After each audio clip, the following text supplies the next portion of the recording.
Es un placer estar aquí entre ustedes. Me siento, como les digo, en familia. Así que, hermanos, Dios les bendiga en esta hermosa tarde. Mis hermanos, vamos a abrir nuestras Biblias ahí en el Evangelio según San Lucas, capítulo 21.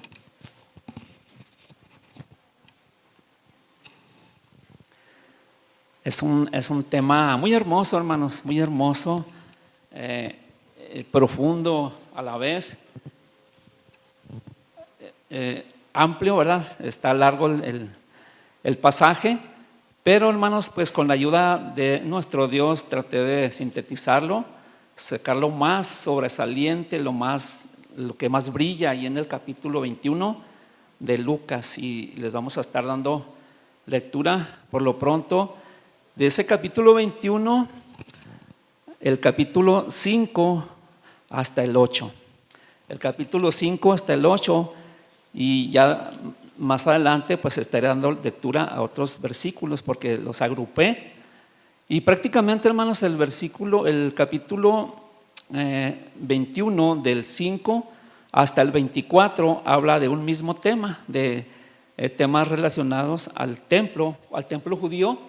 Y pues eso está implícito ahí, lo traté de resumir, ¿verdad? Que termina eso que está relacionado al templo, su destrucción y todo en el versículo 24. Entonces, por lo pronto, hermanos, vamos a leer del versículo 5 al 8.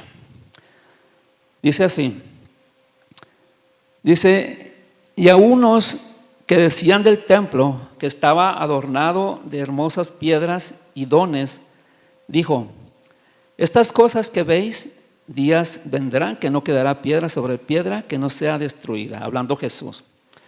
El 7 dice: y le preguntaron sus discípulos diciendo: Maestro, ¿cuándo será esto? ¿Y qué señal habrá cuando estas cosas hayan de comenzar a ser hechas o acontecer? Versículo 8.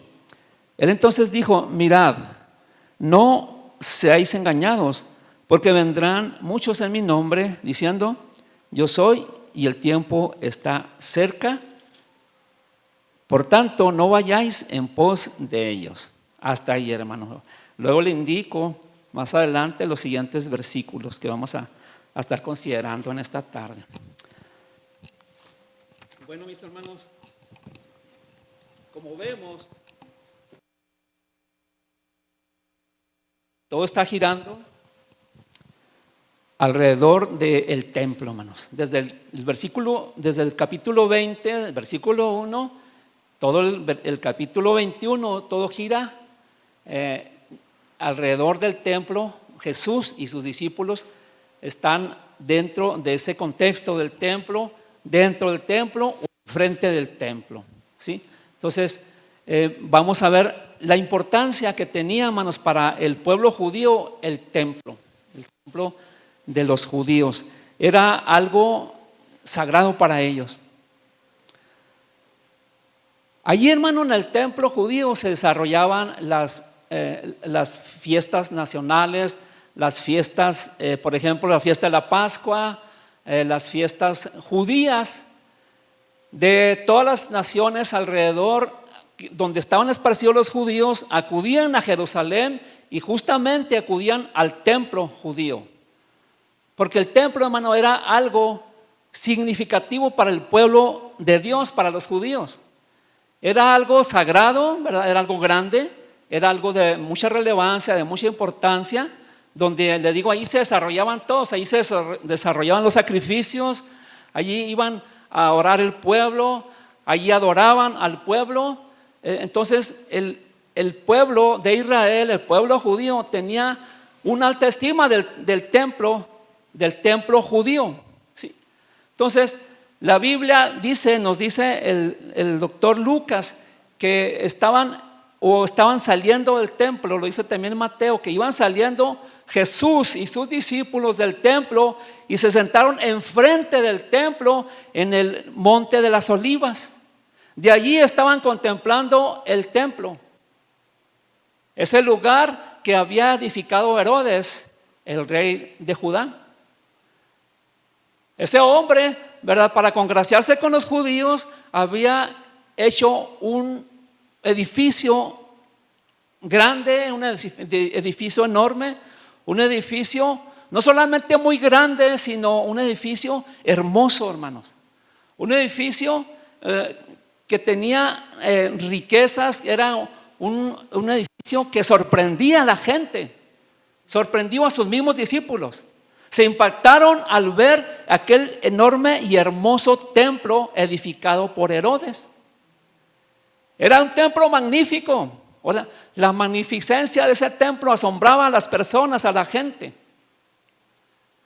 Y no fue la excepción con sus discípulos, que se quedaron asombrados al ver aquella grandeza, al ver las riquezas que estaban, que formaban parte de esos edificios, porque eran varios edificios. Era un templo muy grande. Era un templo, hermanos, donde anteriormente lo había edificado Zorobabel, pero también fue destruido, ¿verdad? Fue destruido, y allí en los mismos cimientos donde Zorobabel había edificado el templo, lo que quedó de ese templo que fue destruido por Antíoco Epífanes, ese mismo lugar lo usó Herodes para edificar el templo, como dándole honor a los judíos, porque lo hizo para congraciarse con el pueblo judío. Entonces, hermanos, hizo un templo, vamos a decir, gigantesco, ¿verdad? Que llamaba la atención. Y sus discípulos, hermanos, veían la magnificencia de ese edificio, la magnificencia exterior e interior. Se dice que arriba de los techos, donde estaba el lugar santísimo, porque estaba dividido, el lugar santísimo y el lugar santo estaba dividido por un velo que se rompió cuando murió Jesús, ¿verdad? Eso lo sabemos, se rompió de arriba hacia abajo, por en medio, ¿verdad? Tenía un simbolismo. Pero arriba del techo, hermanos, había águilas, fíjese, águilas de oro. O sea, era un templo, hermano, que llamaba la atención de las gentes, de las personas. Un templo, hermano, que tenía oro, ¿verdad? Tenía piedras preciosas. Y saliendo del templo, sus discípulos le preguntan a Jesús: ¿ves ese templo? Qué hermoso. Qué hermoso templo, qué hermosas piedras, qué hermoso aspecto de ese lugar de adoración. En el templo, hermanos, cuando Jesús era niño, allí Jesús estaba enseñando a los teólogos de aquel tiempo.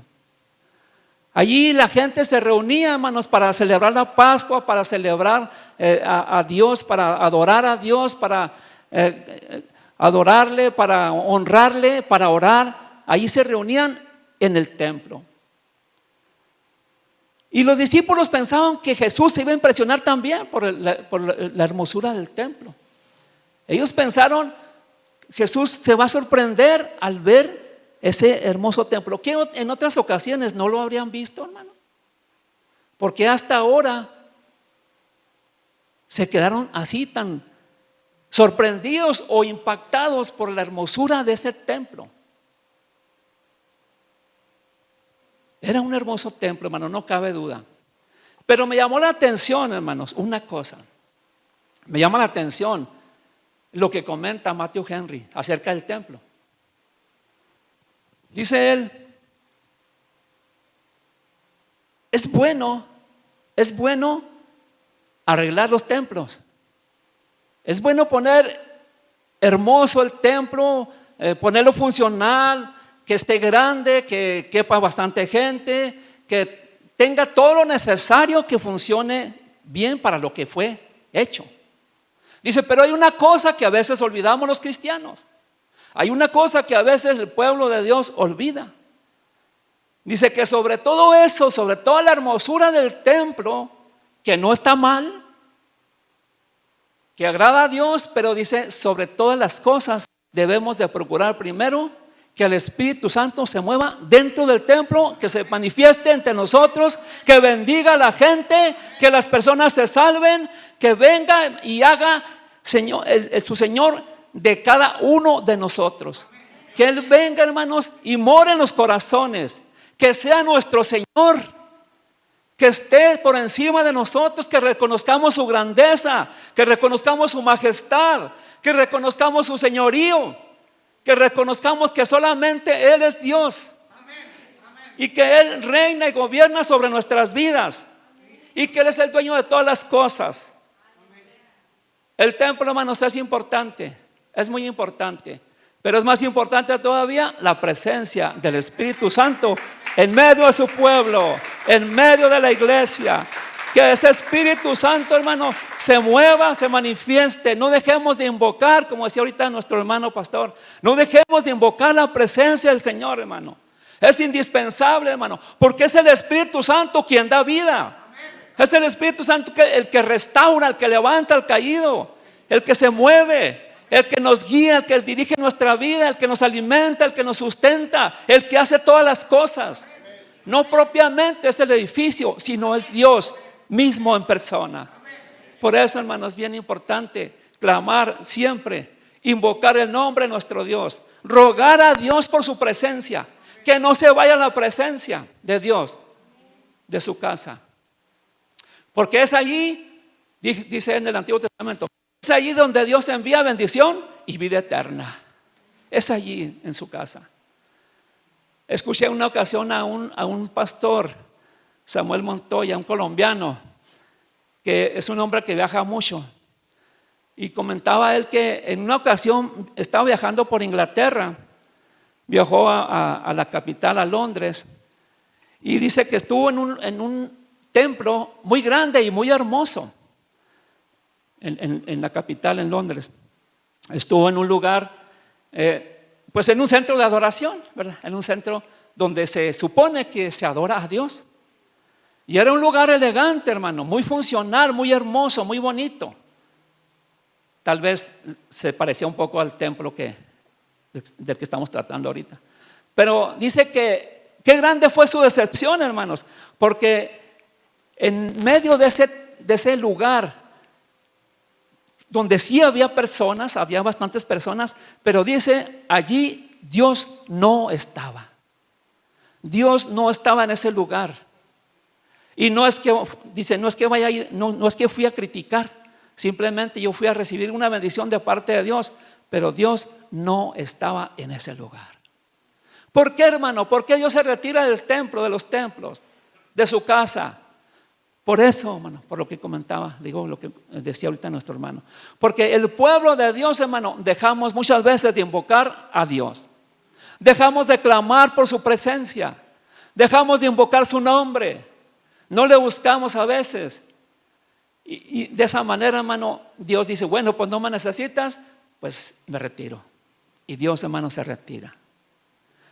Qué bueno, hermano, que aquí le están buscando. Sígalo haciendo, hermano. Siga haciendo esa búsqueda, ¿verdad? Porque dice la Biblia que, dice Dios, me halla el que madrugando me busca. Sigamos buscando al Señor, hermano. De hecho, hermano, el templo de Jerusalén era un lugar de uno de los edificios de mayor gloria y esplendor. Era uno de los edificios que había sido, hermano, considerado una de las maravillas del mundo antiguo. Una de las muchas maravillas del mundo antiguo. Fue algo maravilloso, hermano, ese lugar. Y los discípulos, hermano, pensaron, se imaginaron que Jesús o que Dios iba a proteger siempre ese templo para que no fuera destruido como los anteriores, como el que edificó Salomón en el pasado, fue el primer templo, después el de Zorobabel. Ellos pensaron, este templo que edificó Herodes no va a ser destruido porque Dios lo va a proteger. Pero, hermanos, no fue así. No fue así. Porque mismo Jesús les dijo, ¿veis esas piedras? ¿Ves ese hermoso templo? Estos edificios, los evangelistas lo mencionan de diferentes maneras porque son pasajes paralelos. Mateo, Marcos y Lucas lo mencionan con diferentes palabras, pero es prácticamente lo mismo, hermano, porque ellos son pasajes paralelos. Les dice Jesús, ¿veis esos edificios? De cierto os digo que no quedará piedra sobre piedra que no sea destruida. Fíjense lo que está diciendo el Dios de Israel. El Dios que se movía allí, que iba al templo a enseñar, que iba al templo a recibir adoración, que iba al templo a manifestarse, a tener misericordia de la gente. Él mismo estaba diciendo: de cierto les digo que no quedará piedra sobre piedra que no sea destruida. Él conoce todas las cosas, hermano. Dios conoce todas las cosas. Él conoce el futuro, Él lo hizo. Conoce todas las cosas que el hombre no conoce. Y que ellos pensaban, les digo, que Dios iba a preservar ese templo para siempre, que jamás iba a ser tocado ni destruido. Pero Jesús les dijo: de cierto les digo que no quedará piedra sobre piedra. Y sus discípulos, hermano, empiezan a inquietarse y empiezan a preguntar: Señor, dinos cuándo serán estas cosas, y qué señal habrá de tu venida y del fin del mundo. Les hacen 3 preguntas en una. Los más allegados, el grupo más íntimo de ellos, que era Pedro, era Andrés, Juan y Jacobo, le preguntan: Señor, dinos cuándo serán estas cosas, o sea, la destrucción del templo, y qué señal habrá de tu venida y del fin del mundo. Y eso está en Mateo 24:3. 3 preguntas en una sola. Si usted observa, hermanos, el doctor Lucas, todo el capítulo 21 hasta el versículo que decía ahorita, hasta el versículo 24, se enfoca únicamente al templo, a todo lo relacionado al templo, al juicio que iba a venir muy pronto. Y Mateo y Marcos se enfocan a los eventos futuros, o sea, de largo, vamos a decir, de largo alcance, como era la venida de Cristo, o sea, el arrebatamiento y el juicio de la gran tribulación.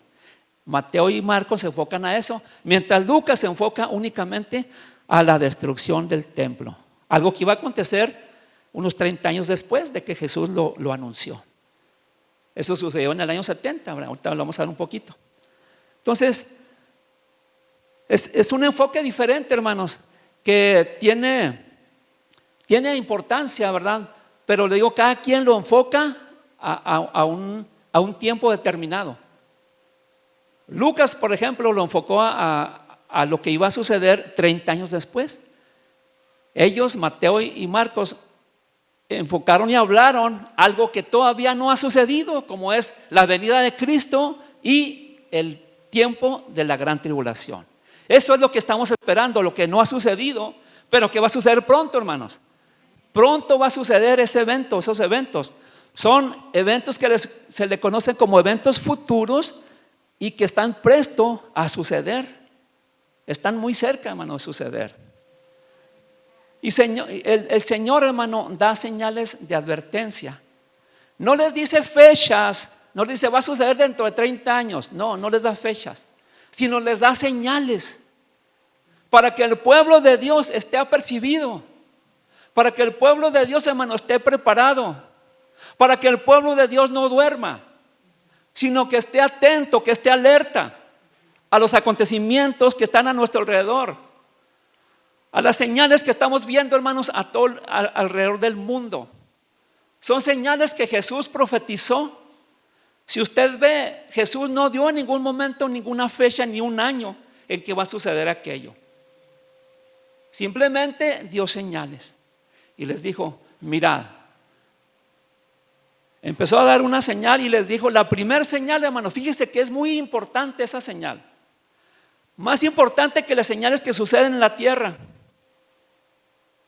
porque tiene que ver con la iglesia en sí, con lo espiritual, con el pueblo espiritual de Dios, que es la iglesia. Tiene que ver con el pueblo comprado por Cristo, con el pueblo redimido.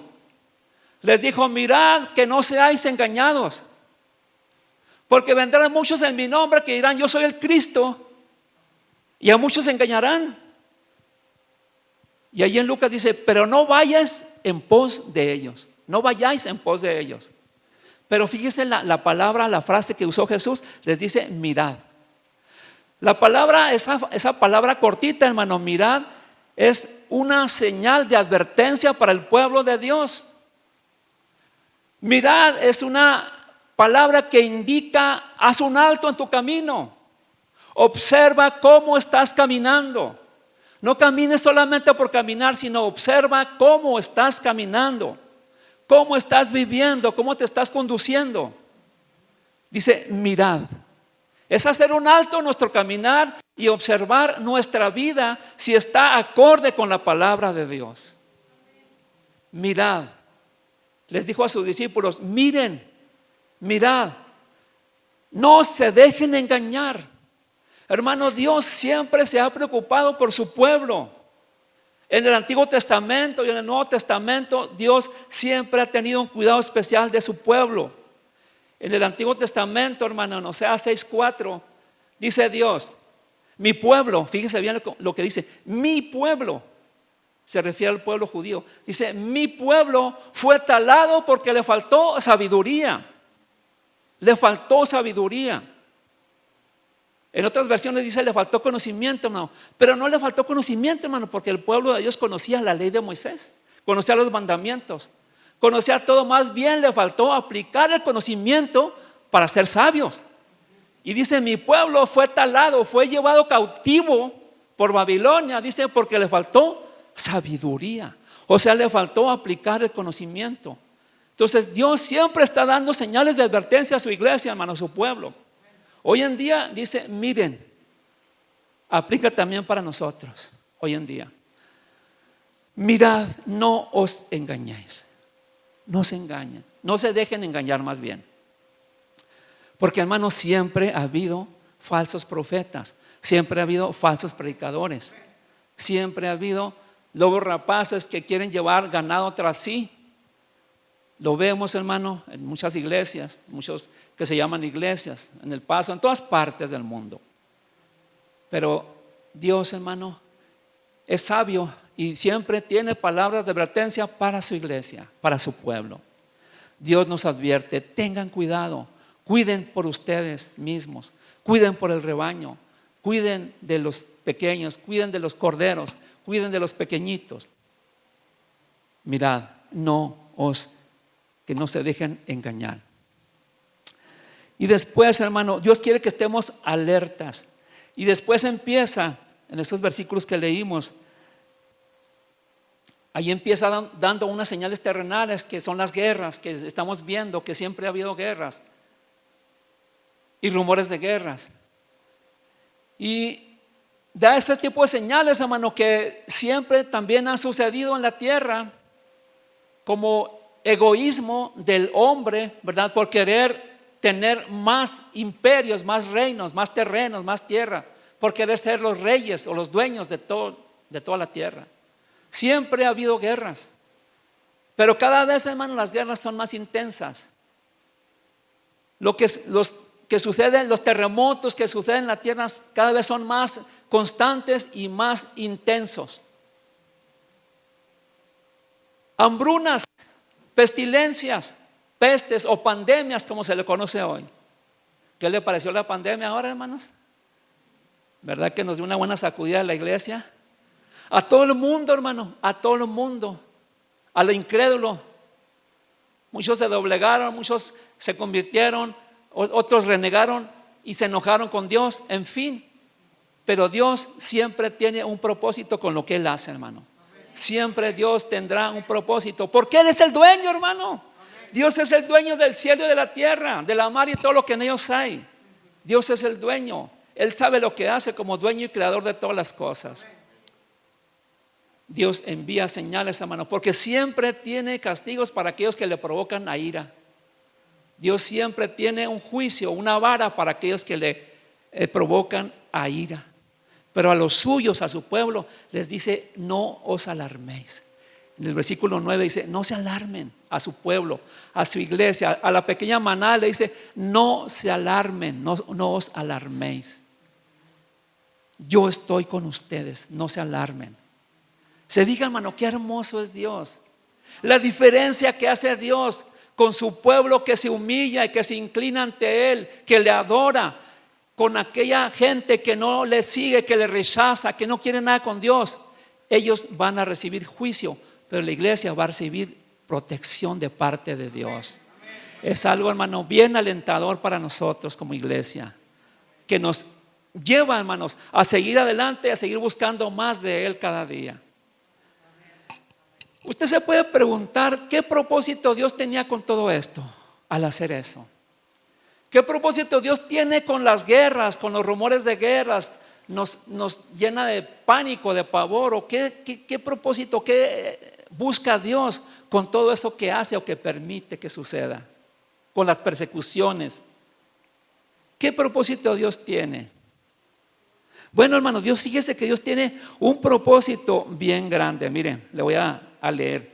Dice: el propósito del Señor es enlistar a su iglesia, a sus discípulos, a su pueblo, enlistarlos y alistarlos, o sea, prepararlos para que el pueblo de Dios peregrine, llevarlo en un peregrinaje de expectativas reales, de expectativas que son objetivas, ¿sí? O sea, Dios quiere que vivamos, hermano, en medio de la persecución, en medio de todos los eventos que suceden alrededor del mundo. Dios quiere que vivamos una fe real, una fe genuina, que nos sostengamos firmes de pie, que estemos mirando lo que no se ve, porque la fe, hermano, es algo que usted puede palpar, es algo que usted puede tocar.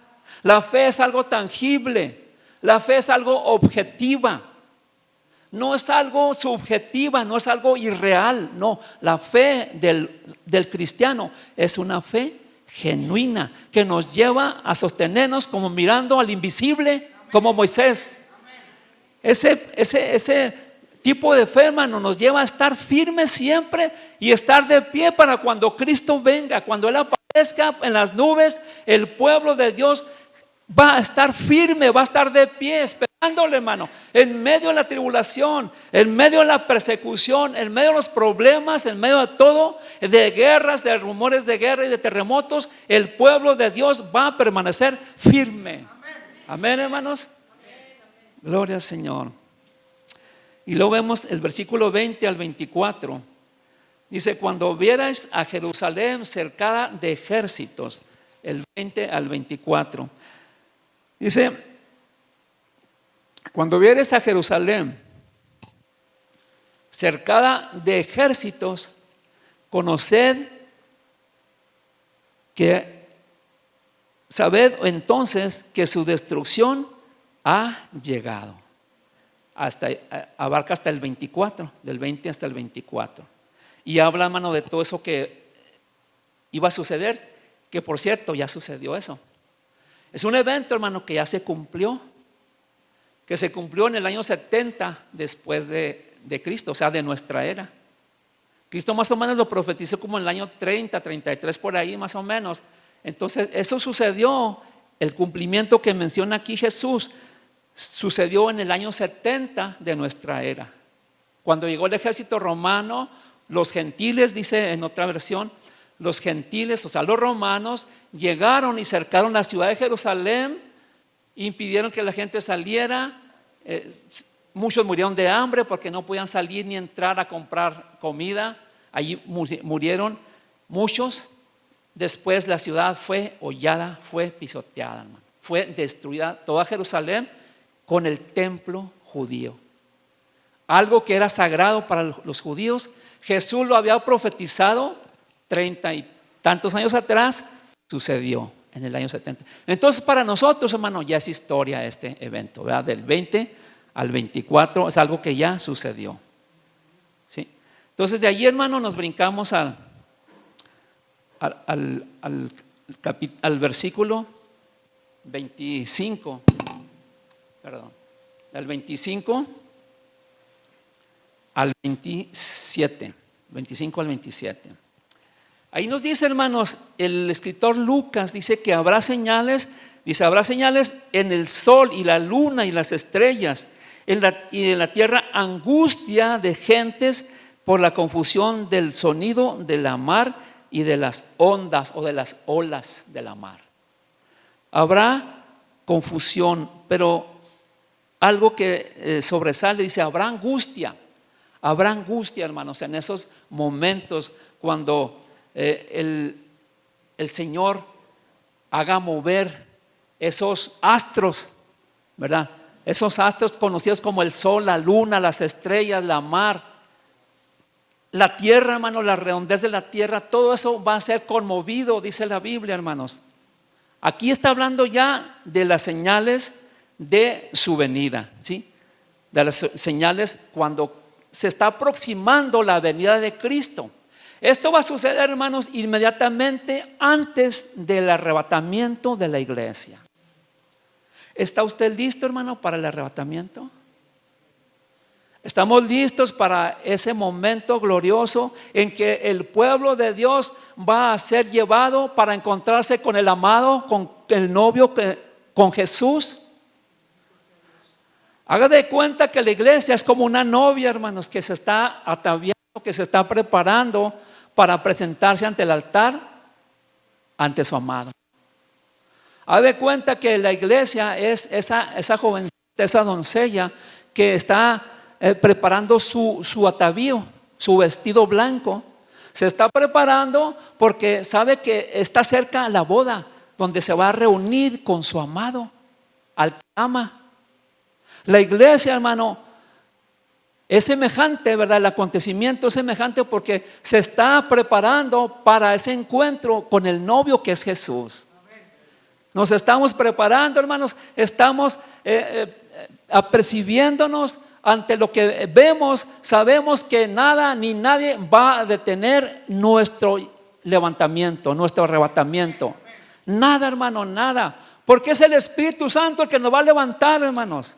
Es el Espíritu de Dios el que nos va a llevar a las nubes para tener un encuentro con Jesús, para ver su rostro, para verle cara a cara, para gozarnos y estar con Él por toda una eternidad. Es hermoso, hermanos, estar al lado de nuestro Señor y Salvador, Redentor. Allí, hermanos, vamos a estar con nuestro Dios. Vamos a el Hijo del Hombre tal como Él es. Dice la Biblia que le veremos tal como Él es. Físicamente, hermano.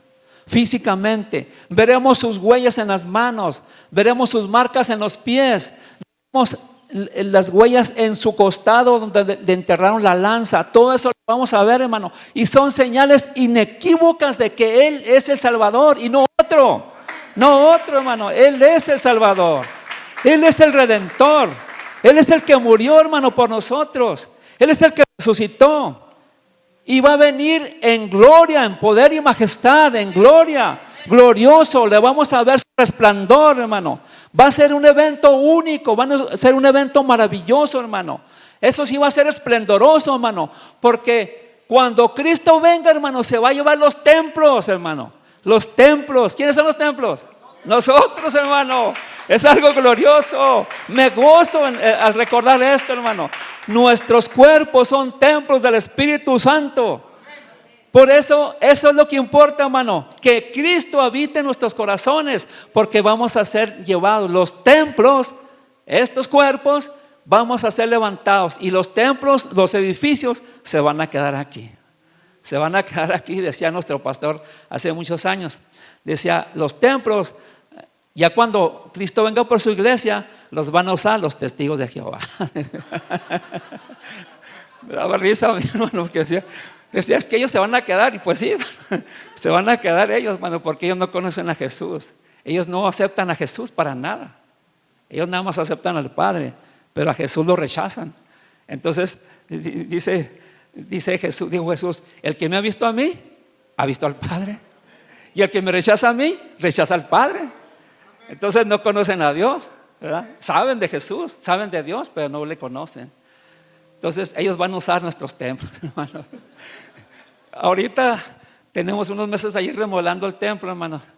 Pues ellos lo van a disfrutar. Ellos se van a gozar, ¿verdad? Porque ya cerca está la venida de nuestro Señor. Entonces, hermano, esas son señales, ¿verdad?, que el Señor está dando a conocer a sus discípulos, a su iglesia, ¿verdad?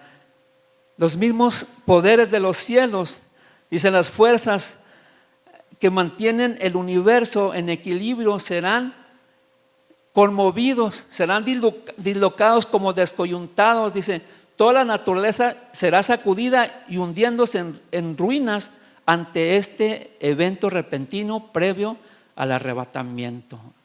O sea, como cataclismos, hermano, como catástrofes inmediatamente antes del arrebatamiento. A lo mejor a algunos de nosotros ya no nos va a tocar estar en esos momentos. No sabemos cuándo sucedan, pero están cerca. A lo mejor a nuestros hijos o a nuestros nietos sí les va a tocar ver eso, hermano. O cuando menos un inicio, porque si son hijos de Dios, pues ya no van a estar aquí, hermano. Ya van a estar allá con el Señor. Tristemente para aquellos que han rechazado a Jesús, hermano. Para aquellos que se les ha predicado una vez y otra vez y otra vez y han rechazado al Hijo de Dios. Aún dentro de las iglesias cristianas evangélicas han rechazado muchos y siguen rechazándolo al Hijo de Dios. Son enemigos de Dios, hermano. Están en los templos porque hay un bonito ambiente, hermano. Y la verdad, hermano, yo ahorita me gozaba en la alabanza. Yo me gozo adorando al Señor, levanto mis manos y me olvido, cierro mis ojos y me olvido de todo. Me olvido de todo, hermano, yo me gozo en la alabanza. Y hay un bonito ambiente, hermano, en las iglesias, porque le digo, allí está el Espíritu de Dios, ahí se manifiesta, ahí se deja ver y sentir. Y estamos seguros, hermanos, seguros porque tenemos la fe de que Él está aquí. Él está aquí de una manera invisible. No le podemos ver con estos ojos físicos, pero sí le podemos sentir y ver los efectos que Él hace. Pero muchos siguen rechazando al Señor.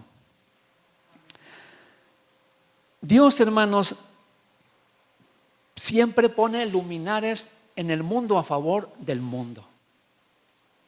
En los tiempos de Noé, hace muchos miles de años, Dios levantó un hombre que le llama pregonero de justicia, precisamente Noé. Para que Noé, hermano, estuviera anunciando a la gente el arrepentimiento, que se volvieran a Dios, que dejaran sus pecados, su maldad y se entregaran a Dios y entraran al arca que Él estaba edificando. Y les anunció un diluvio, les anunciaba que iba a llover, que se iba a morir la gente a causa de la inundación, de las inundaciones, de las muchas aguas. Y la gente lo juzgaba loco. Y predicó durante 120 años. Y la gente lo juzgaba loco, no le creyó. Pero Dios siempre pone luminares en el mundo para señal de la gente, para que la gente se vuelva, se arrepienta de Dios. Pero la gente no quiere y no se vuelve a Dios. Hoy en día, hermano, hay una luminaria también que se llama la iglesia. La iglesia, hermano, somos también luminares en este mundo, hermano, para testificar al mundo en su contra, para declararles, para reprender al mundo por su pecado, para declararles que hay una condenación para ellos si no se vuelven a Dios. Pablo en Filipenses 2:15 dice que somos luminares en el mundo. Dice que vivamos irreprensiblemente, dice irreprensibles y sencillos, como hijos de Dios sin culpa. Dice, resplandeciendo como luminares en medio de esta nación maligna y perversa. O sea, debemos de estar, hermanos, resplandeciendo como luminares en medio de este mundo, en medio de esta generación. Debe ser una señal de peligro la iglesia, porque le señala el peligro en que está el mundo. Pero también a la vez debe ser un faro de esperanza, para decirle, solamente en Cristo hay esperanza. Solamente en Jesús hay esperanza, hermano, para la gente perdida. Solamente en Jesús hay salvación. La iglesia, hermano, también debe ser como un oasis en el desierto, para que lleve al mundo perdido esa agua de vida, al mundo sediento. Debemos de ser, hermanos, señales o luminares en este mundo, como lo fue Noé, como lo fue Pablo. Pablo llegó a Atenas y vio un letrero, vio muchos dioses y vio un letrero grande, una inscripción, vamos a decir que una manta grande que decía: al Dios no conocido. Y les dice Pablo: a ese Dios que ustedes no conocen, yo les vengo a predicar. A ese Dios que ustedes ignoran, yo les vengo a predicar, les vengo a enseñar, para que la gente se vuelva a Cristo, hermano. Dios siempre pone luminares en el mundo, en medio del mundo, para que resplandezcamos en medio de las tinieblas. Jesús le dijo a los discípulos: ustedes son la luz del mundo, ustedes son la sal de la tierra, para que lleven mi nombre, mi gloria a todas las naciones. Es algo maravilloso, hermano, lo que Dios nos ha dado, lo que ha puesto en nuestras manos. Dice el versículo 27. Nos vamos al 27, hermano. Dice: entonces verán al Hijo del Hombre que vendrá en una nube con potestad y majestad grande. Qué maravilloso, hermano. Dice: entonces, después de esas señales que vimos en el 25 y el 26, donde los hombres están angustiados con temor, en la expectación de las cosas que sobrevendrán. Después de eso dice: entonces verán al Hijo del Hombre que vendrá en una nube con potestad y majestad grande. Entonces, hermano, veremos al Hijo de Dios. El regreso de Cristo, hermano, será el suceso más impresionante de la historia mundial. Tocará una trompeta, hermano. Sonará una trompeta que nos convocará a ser levantados, y la iglesia la va a escuchar. Los que hemos sido salvados por la gracia, los que hemos sido comprados por precio, limpiados con la sangre del Cordero, vamos a escuchar la trompeta de Dios, hermano. ¿Qué le parece? Algo maravilloso. Vamos a escuchar la trompeta de Dios, que sonará el ángel, ¿verdad? Y que la iglesia, solamente la iglesia va a escuchar, como un ángel que anuncia la venida de un gran monarca. En el Antiguo Testamento, hermano, la trompeta era para convocar al pueblo a la guerra, para que el pueblo se apercibiera a la guerra. Tocaban la trompeta y la gente escuchaba y salían todos a prepararse, porque iban a ir a la guerra. Esta trompeta, hermano, que vamos a escuchar muy pronto, también nos va a convocar a una reunión, pero esa reunión va a ser celestial, hermano. Una reunión celestial, donde vamos a ser llevados, elevados, vamos a ser transformados y llevados a la misma presencia del Señor Jesucristo, de aquel que nos redimió con su sangre preciosa. Va a ser algo maravilloso, hermano. La nube que representa a Cristo es la gloria de la presencia de Dios. Será el trono y la señal del Hijo del Hombre. Cristo aparecerá en las nubes con poder y grande gloria, hermano. Será una visión de inmenso gozo y alegría. Será algo inmenso, hermanos. Un evento único, indescriptible. No lo podemos describir con nuestras propias palabras. Nos quedamos cortos al describirlo. Es más, ni siquiera nos imaginamos cómo será. Más o menos tenemos una idea, pero no podemos describir en plenitud lo que será ese acontecimiento. Debemos de estar pensando en ello, hermano. Debemos de anhelar la venida de Cristo. Debemos de anhelar ese evento glorioso, único por cierto. Único por cierto. En la iglesia donde estoy, hermano, había un hermano siempre bien bromista. Los hermanos que hacen muchas bromas. Siempre me hacía reír. Y le decíamos: hermano, ya arrepiéntase, ya vuélvase al Señor, ya bautícese. Y luego nos decía: no, hermano, no, yo me voy a esperar hasta la gran tribulación. Imagínense. Me voy a esperar hasta. Y todavía dice, hermano, me voy a esperar hasta la gran tribulación. Ya está en otra iglesia, pero dice: dice, a ver si allá me salva. Voy a esperar hasta la gran tribulación. No, hermano, esto será algo, un evento único, hermano. En ese momento se hará la separación entre los escogidos y los que no son escogidos. Se hará la separación, hermano. Va a haber una separación. Porque Cristo conoce el vestido de cada quien. Cristo conoce el corazón de cada quien. Cristo, hermano, conoce el corazón de cada uno de nosotros. A Él no le podemos engañar. Habrá una separación. Separará el trigo de la cizaña. Separará, dice también Mateo, las ovejas de las cabras. Habrá una separación, hermano.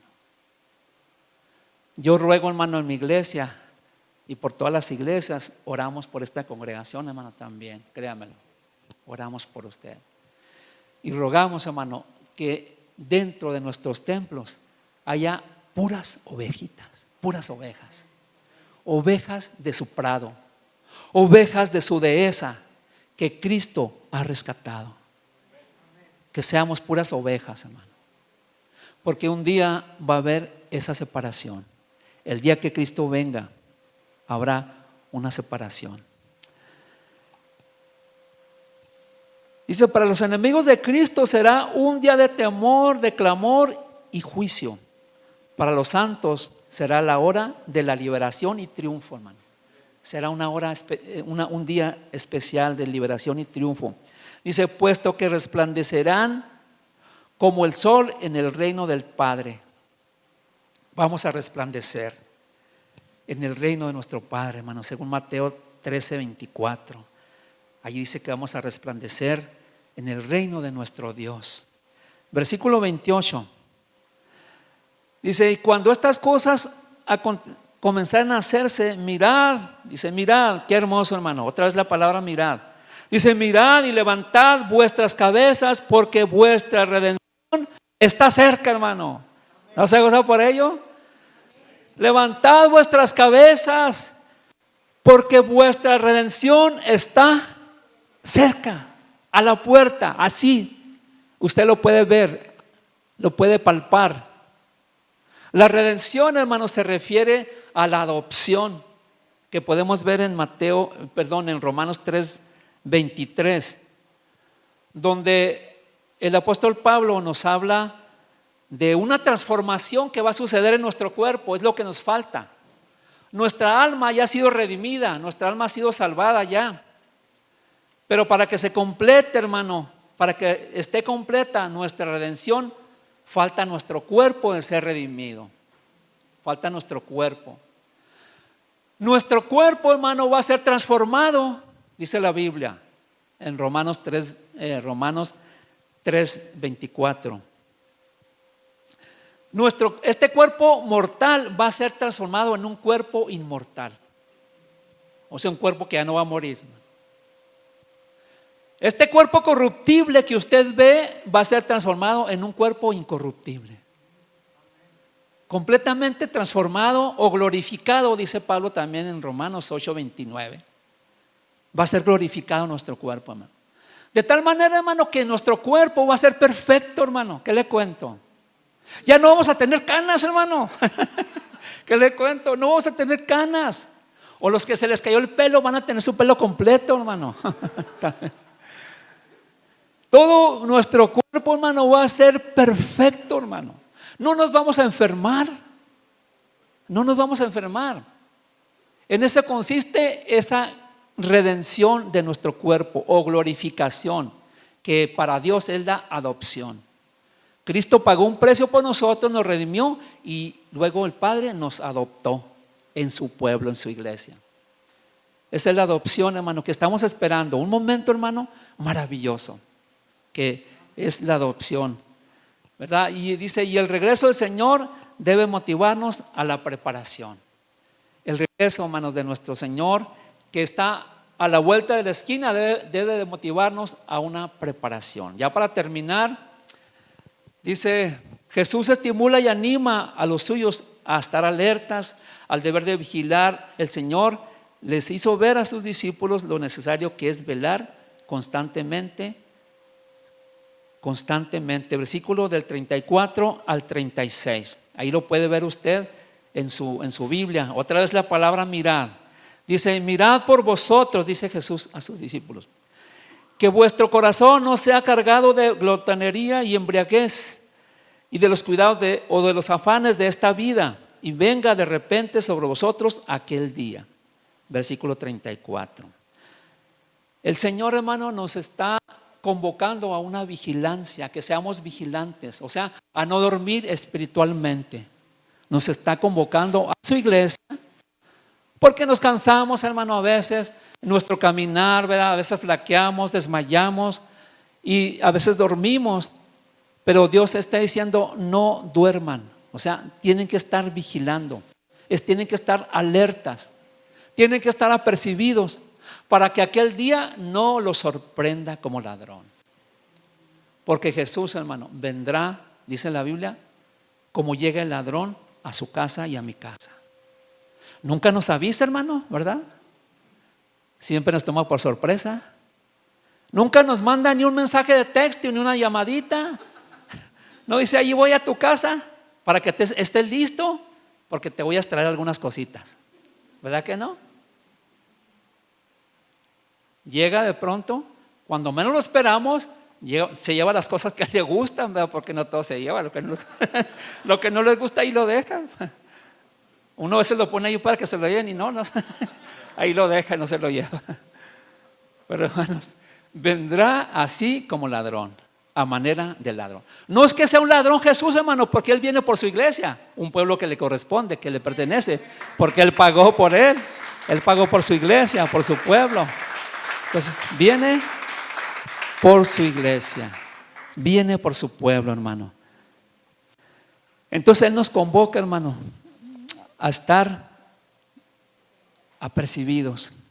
Quiero que leamos, hermano, ahí en su Biblia, por favor, Lucas 12:35, por favor. Mira qué bonito dice, hermano. Yo me gozo al leer ese pasaje también, que se complementa en lo que es el arrebatamiento de nuestro Señor Jesucristo por su iglesia. ¿Cómo nos dice? Lucas 12:35. Fíjese qué hermoso dice. Lucas 12:35. Fíjese lo que dice. Dice, hablando Jesús, dice: estén ceñidos vuestros lomos y vuestras antorchas encendidas, hermano. Está hablando de la luz espiritual de la iglesia. Estén ceñidos, estén listos, preparados, con el equipaje listo. Estén ceñidos vuestros lomos y vuestras antorchas encendidas. Porque la venida de Cristo, hermano, es inminente. O sea que nada ni nadie la va a detener. La venida de Cristo por su iglesia está muy cerca. Entonces Él nos convoca a la vigilancia. Dice: mirad por vosotros, que vuestros corazones no sean cargados de glotonería y embriaguez, etcétera. Otra disciplina que nos marca, ya para terminar, con esto termino, dice en el versículo 36, léalo conmigo, dice: velad pues, orando en todo tiempo, que seáis tenidos por dignos de evitar todas estas cosas que han de venir, y de estar en pie delante del Hijo del Hombre. Dice: velad pues, orando en todo momento, en todo tiempo. Es una oración, hermano, que tenemos que estar haciendo para estar en comunión con nuestro Padre, pidiéndole que no nos permita que durmamos espiritualmente. Mi pregunta, hermanos, mi recomendación muy personal: tenemos 3 enemigos que nos andan merodeando, que nos andan rodeando: el mundo, nuestra carne y Satanás. Son 3 enemigos que tiene la iglesia, que están alrededor de nosotros buscando a quien devorar. Están alrededor de nosotros buscando a quien devorar. Que ustedes y yo seamos tenidos por dignos de escapar de todas estas cosas y de estar de pie delante del Hijo del Hombre. Que usted y yo, hermano, escapemos, dice el doctor Lucas, que seamos tenidos por dignos de escapar de todas estas cosas que mencionó el doctor Lucas en el capítulo 21. De escapar de todas esas cosas. y de estar de pie delante del Hijo del Hombre, porque Él es digno, hermano. Él es digno de que su iglesia esté de pie. Que su iglesia no esté sentada, hermano, sin hacer nada. Que la iglesia esté sirviendo a los demás, sirviendo al Señor. Que la iglesia, hermano, esté ganando almas para Cristo, para su gloria. Que la iglesia se santifique y se purifique. Que la iglesia esté preparando su atuendo, su vestido blanco, para presentarse delante del Cordero que le redimió, porque Él viene por una iglesia sin mancha y sin arruga. Amén, hermanos. Dios les bendiga, hermanos, en esta tarde. Dios les guarde. Permítame hacer una oración, si me permite, mi hermano pastor. Sí, una oración breve, hermano. Vamos a orar por esta iglesia, por toda la iglesia, hermano. Es necesario orar. Padre, te damos gracias en esta hora, Señor. Te alabo, Padre, te bendigo, Señor. Te doy muchas gracias, Señor, por tu palabra, Dios. Gracias por ese pueblo que tú compraste, que tú redimiste, Señor, con tu sangre preciosa. Señor, estamos recordando un tiempo especial, una semana especial, una semana grande, Señor, que nos lleva a recordar esos últimos momentos previos a la cruz del Calvario, Señor. Donde tú llegaste, donde tomaste mi lugar y el lugar de mis hermanos, Señor, en esa cruenta cruz, para dar tu vida en rescate por muchos pecadores, de los cuales, como dijera Pablo, yo soy el primero. Señor, gracias por esa muerte expiatoria, Señor. Gracias por tu sangre preciosa que derramaste en la cruz del Calvario. Gracias, Señor, por un pueblo que te alaba, por este pueblo que te honra, por este pueblo que te sirve y que se esfuerza por agradarte, Señor. Gracias, bendice este pueblo, Señor. Bendice de una manera especial esta congregación, Señor. Llénale de tu gracia, de tu paz, de tu presencia, Señor. Y que estemos apercibidos y seamos dignos, Señor, de escapar de todas estas cosas y de estar de pie delante de tu venida, Señor, delante del Hijo del Hombre. Señor, bendice a nuestro hermano Briceño, al pastor José Briceño. Bendice su familia, Señor, sus hijas, toda su familia, Señor. Llénales de tu gracia, llénales de tu paz, de tu presencia. Síguele dando sabiduría, Señor, porque cada uno de nosotros necesitamos esa sabiduría que viene de lo alto, Señor. Que seamos investidos de tu presencia y de sabiduría y de gracia, Señor, para servirte y honrarte y agradarte, Señor. Y que cuando tú vengas nos encuentres haciendo así. Señor, muchas gracias. En el nombre de Jesús te damos gracias. Gracias, Espíritu Santo, por tu presencia en esta tarde, en nuestras vidas y en este lugar, Señor. En el nombre de Jesús, muchas gracias, Señor. Amén y amén. Dios les bendiga, hermanos. Dios les bendiga.